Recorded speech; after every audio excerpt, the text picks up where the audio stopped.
Look for opportunities to create that stance in any interview that you have. Something came up at the East Plano Islamic Center khutbah yesterday that I think is super important if you're applying to medical school or residency. There's a bunch of anti-Islam people who are doing a huge protest outside the masjid today, and so the masjid leadership gave us all a talk about what to do and what not to do. As part of that, a lawyer came out and was saying that a lot of the folks who come out and do this kind of stuff are arguing for the sake of arguing.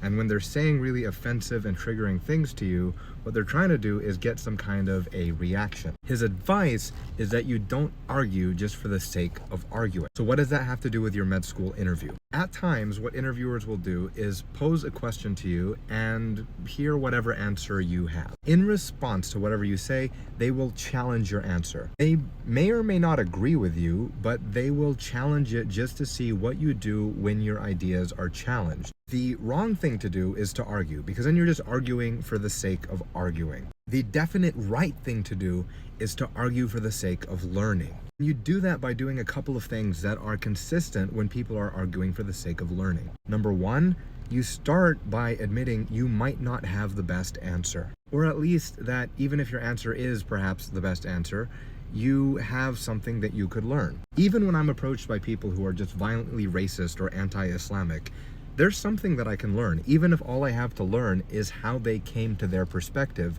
or how to better communicate with other people who have perspectives like the one that's being voiced by the person I'm arguing with.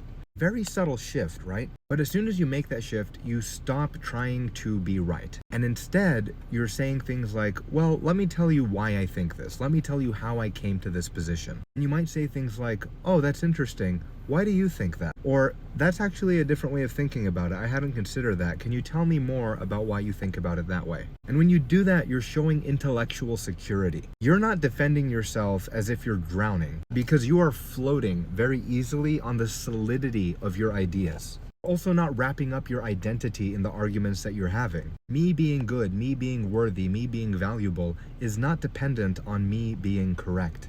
And our relative worth in this conversation is not dependent upon who wins this discussion. Rather, we are both enriched if we are both able to bring our opinions and our ideas and our logic into the conversation. Reflect on that and